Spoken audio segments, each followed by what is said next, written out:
Bismillahirrahmanirrahim. Alhamdulillahi rabbil alamin. Wassalatu wassalamu ala asyrafil anbiya'i wal mursalin Nabiyina Muhammadin wa ala alihi wa sahbihi ajma'in. Allahumma alimna ma yanfa'una wa anfa'na bima 'allamtana. Allahumma faqqihna fid din wa 'allimna at-ta'wil wa zidna 'ilman ya rabbal alamin. Rabbi shrah li sadri wa yassir li amri wa hlul 'uqdatam min lisani yafqahu qawli. Subhanaka la ilma lana illa ma 'allamtana innaka antal alimul hakim wa la hawla wa la quwwata illa billah. Alhamdulillah, syukur kita pada Allah SWT malam ni dapat lagi kita sambung kuliah kita. Masih lagi surah Saba ayat 34 surah 432. A'udzu billahi minasy syaithanir rajim. Wa ma arsalna fi qaryatin min nadhirin illa qala mutrafuha inna bima ursiltum bihi kafirun.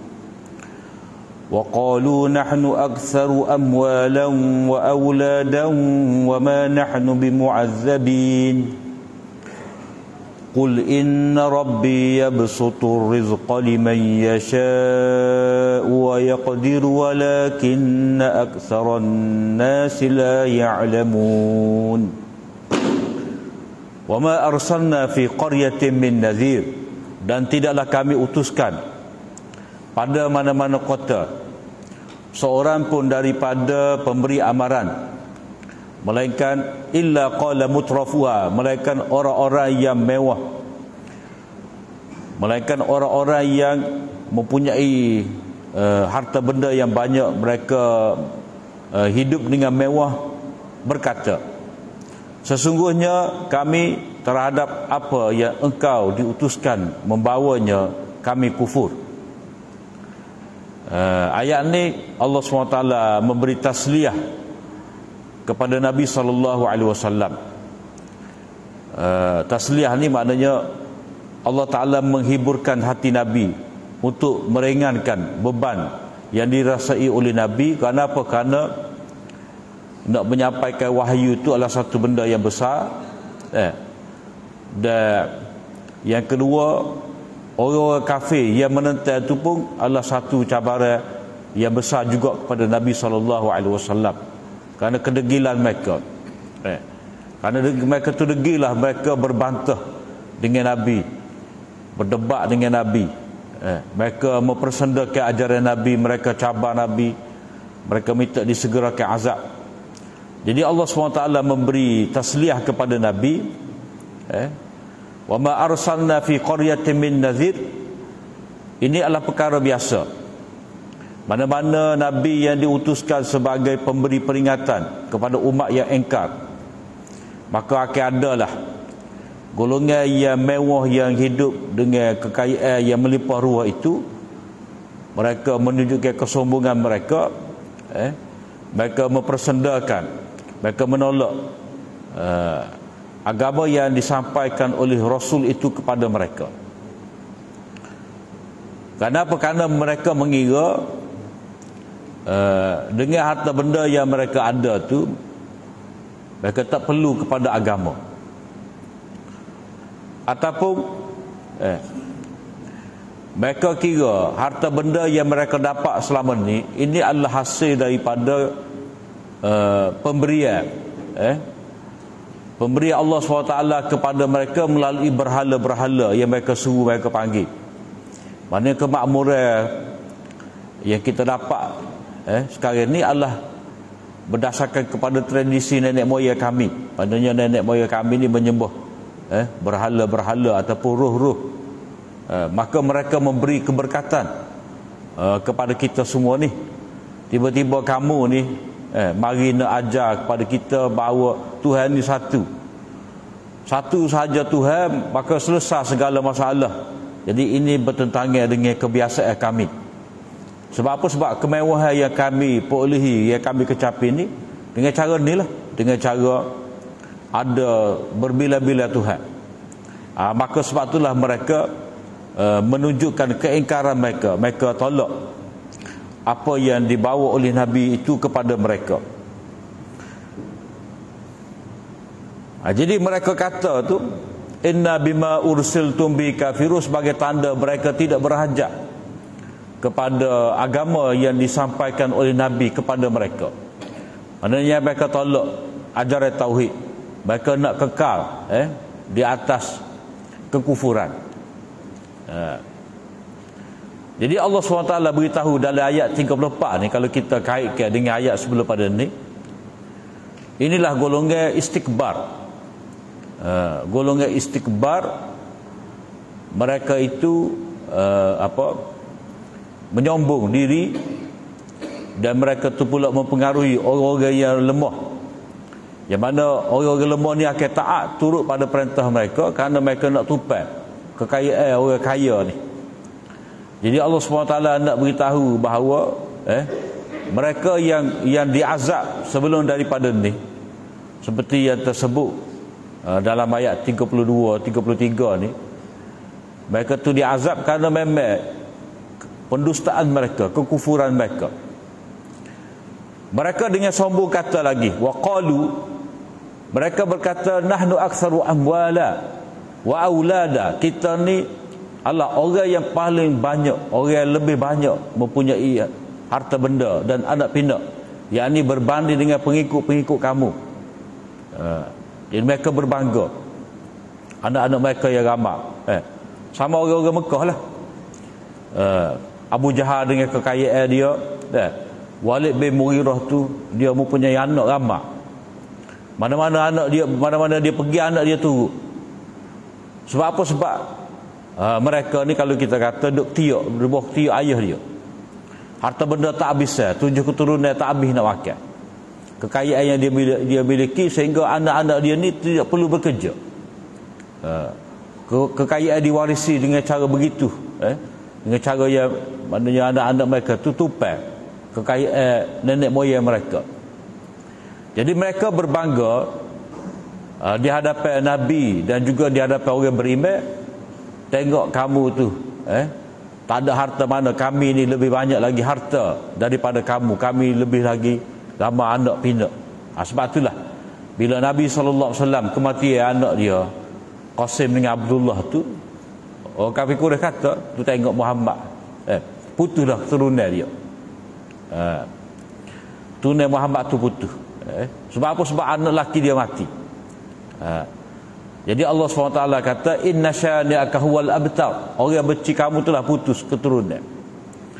Jadi mereka ni berbangga dengan harta benda yang mereka miliki, anak pinak yang mereka perolehi, dan mereka kata wa ma nahnu bimu'azzabin, dan kita tidak akan diazab.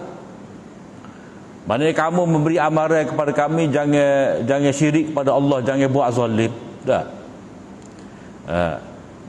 Maknanya perbuatan-perbuatan tadi mereka akui sebagai kesalahan, menzalimi orang, menipu orang ni.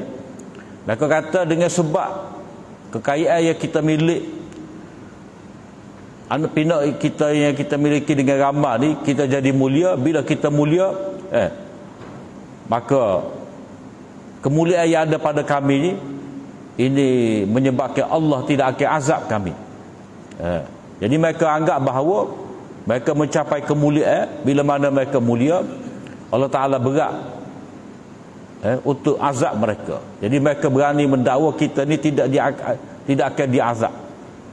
Disebabkan apa? Mereka rasa harta benda yang mereka miliki itu tanda kemuliaan, Allah Ta'ala tidak akan azab. Jadi ini sama juga dengan perangai orang Yahudi. Orang Yahudi kata kita ni keturunan Nabi-Nabi, Bani Israel, kita keturunan Nabi-Nabi, anak cucu Nabi Yaqub, mulia di sisi Allah. Kita ni adalah kekasih Allah, bangsa terpilih. Jadi mereka tu kata wa qalu lan tamassana an-nar illa ayyaman ma'dudat. Kita tidak akan diazab dalam api neraka ni mereka berapa hari je. Mereka berbangga dengan keturunan. Puak-puak ni dia berbangga dengan harta benda, serupa je. Sebab apa? Sebab kemuliaan kejayaan, keselamatan Allah Ta'ala telah tetap dah sebagai peraturan dia, iaitu dengan iman dan amal. Itu ukuran sebenar. Sebab apa? Sebab memiliki harta yang banyak, anak yang amat, berasal daripada keturunan yang mulia ni, ini benda yang Allah Ta'ala buat sebagai ujian, qanun ibtila, ujian dia, bukan tanda kemuliaan. Allah Ta'ala jawab, Allah Ta'ala suruh Nabi jawab kepada mereka, qul. Maknanya ni masih lagi soal jawab, batah. Nabi diajar supaya berdebat dengan mereka. Qul, katakanlah, inna rabbi yabsutu rizqa liman yasha wa yaqdir. Katakanlah, sesungguhnya Tuhanku, mana Tuhan yang memelihara, Tuhan yang mentadbir, meluaskan rezeki kepada siapa yang dia kehendaki, dan dia menyempitkan. Jadi Allah Ta'ala beritahu di sini, rezeki ini ada yang mendapat dengan banyak, diluaskan untuk orang itu rezeki, ada disempitkan rezeki. Mana di antara tuntutan ataupun makna rububiyah Allah Ta'ala ni, Allah SWT sebagai Rabb, dia mengatur, dia memberi rezeki, dia meluaskan rezeki, dia menyempitkan rezeki, dia menarik rezeki. Jadi itu semua berlaku dengan kehendak dia. Bila kata dengan kehendak dia, yakni dengan peraturan dia yang penuh dengan hikmah. Bila begitu, bila rezeki itu banyak, rezeki itu sedikit, rezeki itu luas, rezeki itu sempit, ini adalah kehendak Allah SWT. Maka di sini dia tidak berkait dengan kemuliaan, maqam, kedudukan di sisi Allah. Tak kait dengan itu. Sebab apa? Sebab benda ni Allah Ta'ala telah beri kepada manusia ni mengikut kehendak dia. Ini orang panggil maslahah takwiniyah. Maslahah takwiniyah ni memang Allah Ta'ala buat lagu ni dah dari segi kepentingan perjalanan alam. Allah Ta'ala buat, bukan kata buat lelaki belaka, buat perempuan belaka, tidak. Allah Ta'ala pelbagaikan, ada lelaki, ada perempuan, ada kulit putih, ada kulit hitam, ada bercakap dengan pelbagai bahasa, mempunyai macam-macam kepandaian. Hak tak pandai kau sekarang pun ada juga. Kau seni atas dia tu boleh berlaku. Orang kata ada apa? Ada sipuk ni. Ada sipuk jari dia ni. Boleh berlaku. Nukil kau, nukih kau, bersajak patung kau, menulis kau. Ada berlaku. Sebab apa? Sebab ada ni sipuk ni. Di jari dia. Kepandaian. Ada ni tak reti belakang, tak reti kau sekarang. Jamuh tak jadi. Waktu jamuh jadi, ni jamuh punah. Ada hak cerdik, ada hak pandai, ada hak bodoh, ada hak boleh hajar, tak boleh hajar. Allah Ta'ala pelbagaikan. Ada hak lawa, ada hak uduh. Jadi Allah Ta'ala buat semua tu sebagai masalah takwiniyah, di mana benda ni luar daripada pilihan manusia. Allah Ta'ala buat lagu tu dah, pentadbiran alam dia. Kalau kita kata semua ni cerdik berlaku, semua cerdik lah. Jadi tak payah jadi cikgu lah. Tak payah jadi cikgu. Kita Allah Ta'ala buat semua manusia ni sehat berlaku. Tak ada doktor, tak perlu hospital, tak ada hospital, tak ada jururawat, tak ada farmasi, tak ada berlaku. Sebab apa? Sebab sehat berlaku. Jadi pemberian rezeki mengikut kehendak Allah Ta'ala, hikmah dia, sebab nak kepada kepelbagaian. Seperti mana Allah Ta'ala tetapkan ada bulan, ada bintang, ada matahari, ada pasal, ada surut, ada malam, ada siang. Itu pentadbiran Allah Ta'ala. Ada musim sejuk, ada musim panas, ada musim bunga, ada musim luruh. Jadi semua tu dengan pelbagai tadi manusia boleh ambil manfaat. Laut hak masing, sungai hak tawar, Allah Ta'ala pelbagaikan. Sebab manusia ni dia memang nak pelbagai dalam kehidupan dia. Itu dipanggil maslahat takwiniyah. Jadi bab memberi rezeki, meluahkan rezeki ni atas kehendak Allah Ta'ala, mengikut hikmah dia. Jadi kita tidak boleh nak ukur kemuliaan di sisi Allah Ta'ala berdasarkan kepada anak yang dimiliki, harta yang dipunyai. Tak boleh. Sebab apa? sejarah nabi-nabi bukan semua nabi kaya. Ada juga nabi miskin. Ada nabi 2-3 orang aja anak dia, ada anak ramai. Nabi Yakub ramai anak dia 12 orang. Ya. Nabi Ibrahim 2 je. Anak dia tak ramai. Jadi Allah Ta'ala buat macam-macam orang. Kita tidak boleh ukur. Macam contoh, Nabi Ibrahim berdoa pada Allah SWT. Maknanya nak cerita bahawa benda ni bergantung pada hikmah kehendak dia. Nabi Ibrahim ni berdoa lama daripada Allah Ta'ala. Rabbana wa ba'ath fihim rasulan. Ya Allah, bangkitkan di kalangan mereka tu seorang Nabi. Jadi doa ni Allah Ta'ala terima lewat tu. Jarak masa sangat jauh. Itu jarak masa antara Nabi Ibrahim dengan Nabi SAW 200 tahun. 500 tahun tak kurang. Mana jarak waktu yang sangat lama. Jadi pengabulan doa dengan ada hikmah dia. Begitu juga dengan pemberian rezeki ni, berdasar kepada hikmah dia. Jadi tak boleh nak buat ukuran. Tak boleh nak buat ukuran kaya tanda mulia. Ataupun nak buat syarat. Nak buat syarat kalau beriman mesti kaya. Sebab Allah Ta'ala boleh buat. Ada orang beriman kaya, ada orang beriman miskin. Ada orang kafir kaya, ada orang kafir miskin. Ada juga. Ada orang tu kaya masa dia Islam, miskin masa dia kafir. Ada orang tu masa kafir tu dia kaya, masa dia Islam miskin. Jadi benda ni bukan ukuran. Bukan ukuran di sisi Allah Ta'ala. Tetapi walakinna aktsaran nasi la ya'lamun, akan tetapi kebanyakan mereka tu tidak mengetahui. Mana dia tidak mengetahui hakikat ni. Tidak mengetahui hakikat bahawa penentu kepada kemuliaan itu bukanlah terletak pada harta dan anak pinak yang dimiliki. Jadi hakikatnya ialah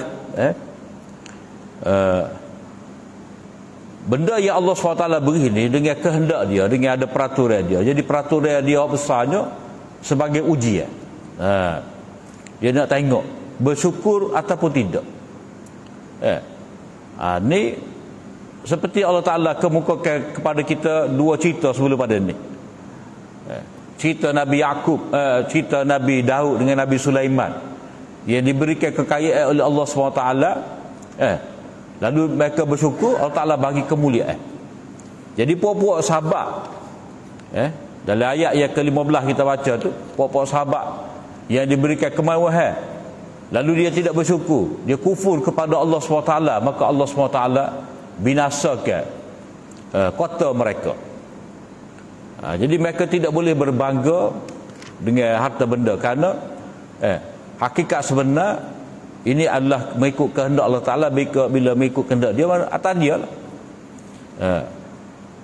Kalau kehendak kita ni, itu kita mesti menjadi orang bertakwa. Kehendak Allah SWT dia boleh bagi kepada siapa dia hendak. Bukan berarti kalau orang tu dia beriman jadi miskin, tidak. Ataupun bila dia bertakwa pada Allah Ta'ala maka tak mungkin dia jadi kaya, tidak. Ataupun salah dia kaya, tidak. Pada benda ni bukan penentu. Sebab itulah contoh pada nabi-nabi itu, ada nabi yang kaya, ada yang tidak kaya. Di kalangan sahabat-sahabat Nabi pun lagu tu juga. Wa ma amwalukum wala auladukum billati tuqarribukum indana zulfa. Dan tidaklah harta benda kamu dan juga anak-anak pinak yang kamu miliki itu yang mendekatkan kamu di sisi kami dengan sedekat-dekatnya. Maknanya dalam lingkungan, dalam maksud ayat tadi juga, di sisi kami di sisi Allah Ta'ala ni, orang ada harta benda, ada anak pinak yang ramai ni, bukan berarti dia dekat di sisi Allah Ta'ala. Tuqarribukum indana zulfa. Jadi kalau kita belajar Arab ni, zulfa tu dia jadi maf'ul mutlak, sedekat-dekatnya. Maknanya bukanlah harta benda tu yang menjadikan kamu ni dekat dengan sedekat-dekatnya dengan Allah SWT. Sebab zulfa tu maknanya dekat. Tu qarib tu mendekatkan.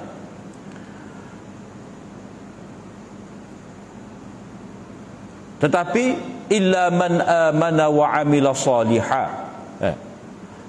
Ia dapat mendekatkan kamu kepada Allah SWT adalah dengan cara beriman dan beramal soleh. Harta benda tu nak lepas tahu? Tidak. Harta benda itulah kita guna untuk mendekatkan diri kepada Allah SWT. Bukan semata-mata orang tu kaya, mulia. Tetapi hendaklah dia gunakan kekayaan dia tadi untuk beramal soleh. Dia guna harta benda dia ada, dia guna infak. Dia bina masjid, dia bina pusat pengajian, dia membiayai projek-projek kebajikan, dia tolong orang miskin, dia terlibat dalam penyebaran ilmu. Mana dengan guna harta benda tadi. Sama juga orang tu dia guna anak-anak dia. Dia letak anak dia untuk agama Allah. Dia suruh anak dia belajar bahagian tu, bahagian ni, supaya anak dia tu dapat buat kebajikan mengikut lorong-lorong ataupun jalan-jalan yang sewajarnya. Orang ni di atas jadi cikgu, jadi doktor, orang ni jadi ahli kimia, macam-macam dia boleh untuk kepentingan. Mana dia letak anak dia tu untuk benda-benda yang berguna di sisi Allah Ta'ala, barulah dia mendekatkan diri dia kepada Allah SWT. Jadi semata-mata ada kekayaan, semata-mata ada anak tu tidak mulia di sisi Allah Ta'ala. Tetapi bila dia beriman, dia faham hakikat ni, hakikat hikmah Allah Ta'ala, hakikat kehendak Allah SWT. Allah Ta'ala telah menetapkan peraturan-peraturan dia beriman dan beramal soleh. Faulaika lahum jazaa'ud dhi'fi bima 'amilu. Mereka itulah orang-orang yang memperolehi ganjaran yang berlipat kali ganda. Maknanya dia dengan harta benda tadi dia boleh tukar. Asal harta ni boleh melalaikan kita daripada ingat pada Allah Ta'ala. Tapi dengan sebab harta lah kita boleh dekatkan diri kita pada Allah Ta'ala. Kita boleh dekatkan orang lain juga dengan harta benda tadi. Mana dia menjadi asbab lah. Alimat nafsum qaddamat wa akharat. Setiap manusia tu akan tahu. Tahulah manusia bila mana berlaku kiamat tu, tahulah manusia apa hak dia telah dahulukan, apakah hak dia buat, ganjaran pahala dia dapat lepas daripada dia mati. Maknanya hak dia dapat berlipat kali ganda pahala tu kerana dia menjadi asbab kepada kebaikan-kebaikan untuk orang lain juga. Jadi orang beriman ni dia boleh meningkatkan ganjaran dia beriman, dia ajak orang lain pula beriman. Dia tidak kata beriman seorang dah. Dia beriman, kemudian dia ajak orang lain beriman pada Allah Ta'ala, maka dia mendapat pahala orang beriman tadi. Dia beramal soleh dan dia pun ajak juga orang lain beramal soleh. Maka dengan sebab itulah Allah Ta'ala memberitahu bahawa mereka ini akan mendapat ganjaran pahala yang berlipat kali ganda bima amilu, dengan sebab apa yang mereka buat. Mana tak boleh tupai perbuatan orang lah. Seorang itu kena usaha sendiri. Wahum fil ghurufati aminun. Dan mereka itu berada di bilik-bilik ataupun tempat-tempat yang tinggi, yakni di dalam syurga, dalam keadaan aman. Maknanya mereka akan mendapat nikmat yang melimpah ruah dalam keadaan aman dalam syurga. Maknanya ini mengingatkan kepada manusia ia sombong takabur tadi, taksir kepada agama yang dibawa oleh Nabi. Mereka tu walaupun memiliki kekayaan, memiliki harta benda banyak, tetapi mereka tu dalam keadaan tidak aman juga. Kekayaan mereka tu mereka bimbang. Sebab bila mana mereka nak pergi berniaga, berdagang apa semua tu, nak bawa barang dagangan ni, mereka dalam keadaan terancam. Mana-mana pun siapa-siapa pun boleh sekat jalan merompok mereka. Kalau zaman jahiliah ni, popok Bani Ghifar tu, popok Dabah, popok Bani Ghifar, popok Bani Mudar, ni sasah Dabah belaka ni. terkenal dengan menyambung. Jadi ada harta pun dalam keadaan bimbang. Sebab itulah mereka ni kena bina kekuatan, pengaruh supaya orang takut pada mereka. Jadi harta banyak pun dalam keadaan bimbang juga. Walladzina yas'auna fi ayatina mu'ajizina ulaika fil 'adzabi muhdarun. Dan orang-orang yang berusaha untuk menentang ayat-ayat kita ni, maknanya orang yang membuat pelbagai rancangan jahat, menentang ayat-ayat kami, untuk menentang kami ataupun nak melepaskan diri daripada azab. Ulaika fil azabi muhdarun, mereka itu akan kekal berada dalam azab, yakni mereka tidak dapat lagi. Jadi nak beritahu di sini bahawa orang kafir ini sentiasa berusaha untuk menentang ayat-ayat kami. Hal keadaan mereka ni yakin bahawa mereka dapat terlepas daripada azab. Sebenarnya tidak. Azab itu tersedia untuk mereka dan mereka tidak dapat lagi. Jadi azab tu tersedia untuk mereka. Mana ada dah Tuhan cadang. Ada dah tepat. Bukan kata neraka ni baru nak dibina, baru nak buat ataupun baru nak hidup api, tidak. Sudah dinyala dah api. Neraka ni sudah terbina dah, sudah wujud dah.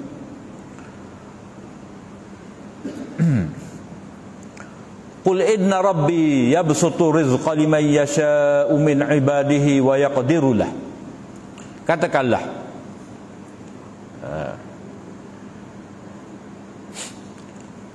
pemberian rezeki, katakanlah sesungguhnya Tuhan kamilah yang meluaskan rezeki kepada siapa-siapa sahaja yang dia nak dari kalangan hamba-hambanya. Ini sebagai tasliyah untuk orang beriman. Jadi takut-takut orang beriman ni kata ada harta kekayaan ni nampak macam bukan tanda Allah Ta'ala mulia. Maka tak perlulah. Takut-takut orang beriman kata ni berdasarkan pada ayat tadi, berdasarkan kepada ayat 36 tadi, takut-takut ada orang beriman kata kalau lagu tu tak perlulah kepada harta. Bila Allah Ta'ala kata harta benda itu bukanlah penentu kemuliaan di sisi kami, takut-takut ada orang kata tak perlu pada harta. Maknanya orang beriman ni tak perlu sibuk mencari harta, sama naik cari seperti orang yang tidak beriman. Tidak. Jadi Allah SWT sebut tambahan di sini min ibadihi. Maknanya ini panduan khusus kepada orang yang tahu hakikat. Orang yang pandai bersyukur, orang beriman kepada Allah Ta'ala, min ibadihi, dari kalangan hamba Allah Ta'ala ni. Mana Nabi diarahkan supaya kata kepada mereka, Allah Ta'ala meluaskan rezeki kepada hamba-hamba dia yang dia nak. Mana orang beriman. Jadi orang beriman boleh cari rezeki. Orang beriman ni boleh mengharapkan rezeki. Wa yaqdirulah, dan dia boleh menyempitkan. Maknanya kalau ada orang beriman yang dalam keadaan rezeki sempit, tidak kaya, berada dalam kefakiran, dia kena timalah bahawa ini ketentuan Allah Ta'ala. Bukan Allah Ta'ala nak hina dia.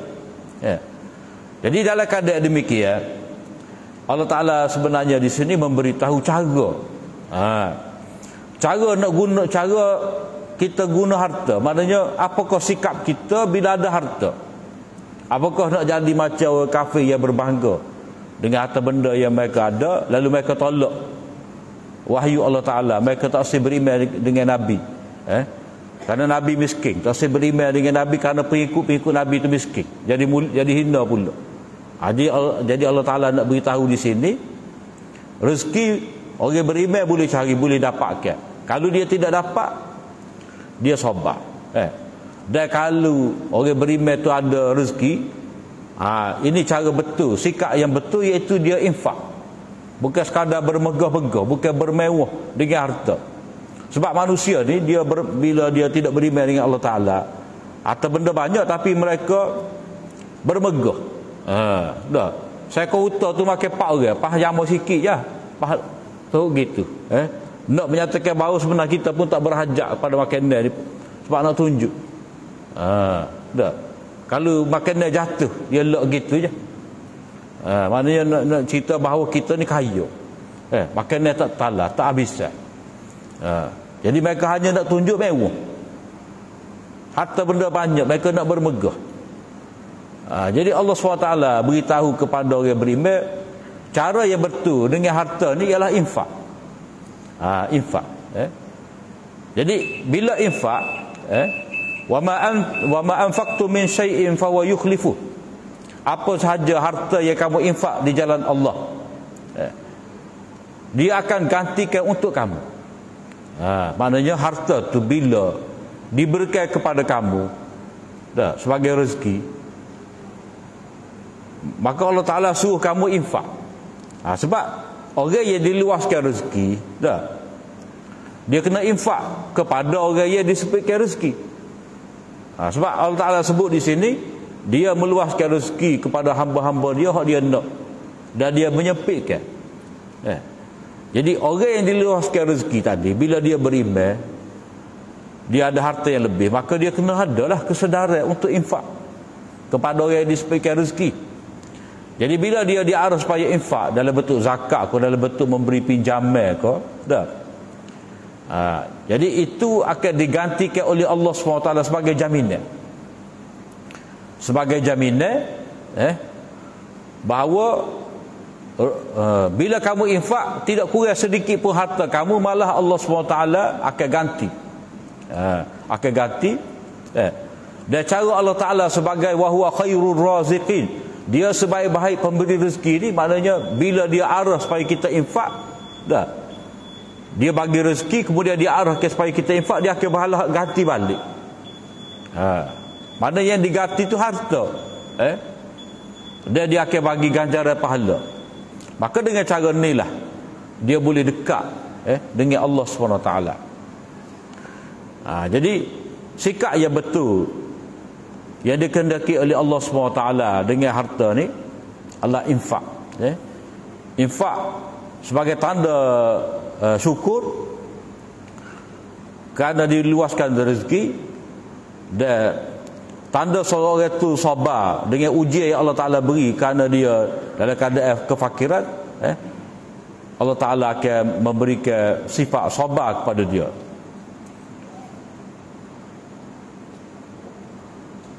Ini ayat ni maknanya sebagai perbandingnya lah dengan sikap orang-orang yang menentang Nabi, yang mana mereka tu dalam keadaan mewah.